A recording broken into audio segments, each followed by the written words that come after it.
नौमंतखब वज़ीर-ए-आज़म शहबाज शरीफ ने ओहदे का हल्फ उठा लिया। सदर आरिफ अलवी ने वज़ीर-ए-आज़म शहबाज शरीफ से हल्फ लिया है। सदर डॉक्टर आरिफ अलवी नौमंतखब वज़ीर-ए-आज़म से हल्फ ले चुके हैं। तकरीब में army chief general Syed Asim Munir और तमाम सर्विसेज चीफ मौजूद हैं। मोदी वज़ीर-ए-आज़म शहबाज शरीफ को मुबारकबाद देंगे, और अगर देंगे भी तो क्या अल्फाज इस्तेमाल करेंगे, क्या फॉर्मुलेशंस होंगी? नरेंद्र मोदी मोस्ट प्रोबेबली एक कोई ट्वीट आ जाएगा और एक ख़त आ जाएगा सही नरेंद्र मोदी का। जहाँ तक मेरी असेसमेंट है, मेरा ख्याल यही है कि प्राइम मिनिस्टर मोदी चूँकि अभी इलेक्शंस में जा रहे हैं, मई और अप्रैल मई में जो होने जा रहे हैं वहीं, और अभी वो 7 मार्च को श्रीनगर भी जाएंगे, एक रैली से खिताब भी करने जा रहे हैं, तो मुबारकबाद तो शायद दे दें, लेकिन वो अब उसमें क्या कहते हैं, आया वो वायलेंस का जिक्र करते हैं, ये तो कहेंगे कि हम चाहते हैं कि भारत चाहता है कि पाकिस्तान के साथ ताल्लुकात ठीक हों, लेकिन एनवायरनमेंट जो है should be free of violence, या फिर क्रॉस बॉर्डर टेररिज्म का हवाला देते हैं। तो क्या लैंग्वेज इस्तेमाल करते हैं, that will be of interest to see. क्या ग्रो कर लिया वो स्पाइन, वो रीढ़ की हड्डी बना ली है आपने अपने तो अंदर, जो माजी में हम कि जवाब में आप उन्हें कहें कि जो आप दहशतगर्दी करते हैं उस पे बात करना चाहते हैं। ये जो कुलभूषण यादव से लेके ये सारी एपिसोड्स, ये हमारे डॉसियर्स हैं, आप ये जवाब देंगे या नहीं देंगे, that is to be seen. देखिए, शहबाज शरीफ साहब ना बहुत इंटरेस्टिंग कैरेक्टर है जी, पाकिस्तानी सियासत का एक अछूता, एक अनोखा नमूना है, एंटरटेनमेंट है। हाँ, और देखिए अभी क्या हुआ है, इसके जैसे ही ये प्राइम मिनिस्टर इलेक्ट हुए हैं, तकरीर किया इन्होंने, एक तो नून लीग ने काम किया जी, उस पे आते हैं, यानी उन्होंने ना बेसिकली नून लीग ने कटोरा निकाल लिया। वैसे हमें इस कटोरे की बड़ी ज़रूरत है। वो जो बाउल है, वो जो कटोरा है, उस सऊदी अरब को और मुत्तहिदा अरब अमारात को क्या मैसेज दिया गया, किन तस्वीर के साथ दिया गया। अच्छा, क्या करते हैं वो, कभी वो प्रेसिडेंट इल्हाम अलीयव को 1 से 10 तक रूसी ज़बान में गिनती सुनाएंगे ताकि वो खुश हो जाए, प्लीज़ करने के लिए ना, अपने तरीके होते हैं जी। कभी वो UN secretary general Antonio Guterres की कोनी का मसाज करेंगे, हाँ, और उनके साथ अजीबोगरीब हरकतें करेंगे, कोनी से पकड़ के जहाज में भी सवार कर देंगे। हाँ, कब खींच के खींच के चल जैसे वापस। वो बचपन का यार हो ना। हाँ। फिर वो शहबाज शरीफ साहब वो तुर्की के सदर को हाथ से आम एक्सप्लेन करते हैं, मैं मैंगो लाया हूँ, मैंगो। हाँ। और आधे आपकी बीवी के, आधे आपके, सारे इकट्ठे नहीं खाने क्या अकेले नहीं खा लेने, वो इस किस्म की वो चीज़ें कर। सबसे पहले तो शहबाज शरीफ के वज़ीर आज़म बनने के बाद जो चाइनीज़ रहनुमा हैं शी जिनपिंग और वज़ीर आज़म ली क्योंग, इन्होंने मुबारकबाद दी शहबाज शरीफ को। सदर तैयब उर्दगान टर्की के प्रेसिडेंट, उन्होंने शहबाज शरीफ को मुबारकबाद दी पाकिस्तान का वज़ीर आज़म बनने के ऊपर। ताजिकिस्तान के जो प्रेसिडेंट हैं सदर इमाम अली रहमान, उन्होंने शहबाज शरीफ को वज़ीर आज़म बनने के ऊपर मुबारकबाद दी। ईरानी सदर जो इब्राहिम रईसी हैं और उनके जो फॉरेन मिनिस्टर हैं, उन्होंने भी शहबाज शरीफ को वज़ीर आज़म बनने के ऊपर मुबारकबाद दी है।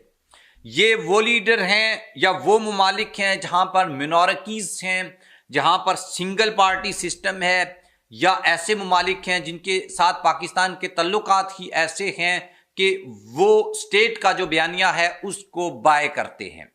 इनमें से जो 4 ममालिक हैं, और ये बड़ी कम तादाद है जिन लोगों ने शहबाज शरीफ को वज़ीर आज़म बनने के ऊपर मुबारकबाद दी है। फिर अमेरिका, बरतानिया, European union, Australia and UN, ये वो फोरम्स हैं जहां से अभी तक पाकिस्तान के इलेक्शन रिजल्ट को चैलेंज किया गया है अपने बयानात के जरिए जी, और उस पर पोजीशन ली गई है कि वोट ऑडिट होना चाहिए।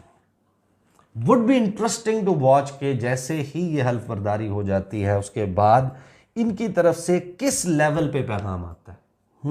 क्या इनके फॉरेन मिनिस्टर्स की तरफ से आता है, स्टेट डिपार्टमेंट स्पोक्स पर्सन की तरफ से आता है, इसी तरह कॉमनवेल्थ ऑफिस से आता है, फॉरेन मिनिस्टर से आता है, या ऋषि सुनक कॉल करता है, या किंग चार्ल्स जो है। ज्यादा बड़ी बात हो गई, थोड़ी सी करने देना, ख्वाहिशों का इजहार, थोड़ी सी ब्रेक ला लो। कोशिशें करने दे, ख्वाहिश का इजहार करने में कुछ नहीं होता। टॉम क्रूज की भी फिर कॉल आनी चाहिए, ये होगा। अरे फिर सऊदी अरब हम कॉल करेंगे या वो कॉल करेंगे, हम मुबारकबाद लेने के लिए कॉल दिल तो करेंगे, नहीं देना ना कॉल जिधर भी जाए।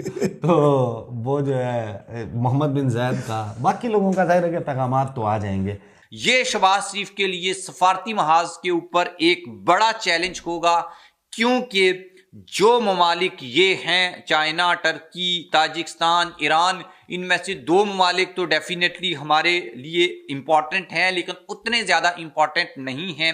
लेकिन टर्की और चाइना जो हैं, टर्की भी बातचीत की हद तक तो हमारे लिए अच्छा है, लेकिन ऐसे टर्की ने कभी भी पाकिस्तान को उस तरीके से कोई हेल्प आउट नहीं किया जिस तरीके से सऊदी अरब पाकिस्तान को हेल्प आउट करता है या चाइना हेल्प आउट करता है। डेफिनेटली हमने चाइना से पैसे लिए हुए हैं, लोन लिया हुआ है और पिछले ही दिनों ने उसको रोल ओवर किया है। सऊदी अरब के पैसे हमारे स्टेट बैंक में पड़े हुए हैं।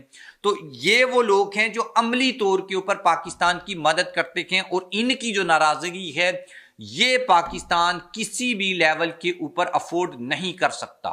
लेकिन एक चीज़ जिसकी बड़ी ज़रूरत है वो अब ज़ाहिर है कि देखना होगा कि कौन कब बुलाता है।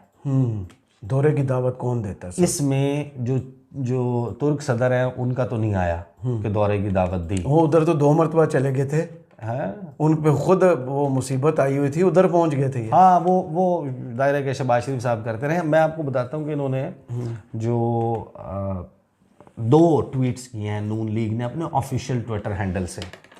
एक उन्होंने यूएई की एम्बेसी को और यूएई की फॉरेन मिनिस्ट्री को टैग करके बताया है कि मैं वज़ीर आज़म बना। नहीं कि जो पहली तकरीर थी उसमें हमने देख लिया अच्छा, आपके मुतालिक क्या कहा है।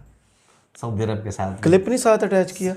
किया है ना, हाँ, वेरी वो नाइस। भेजे हैं उन्होंने कि देखिए आपके कटोरे की हमें ज़रूरत है।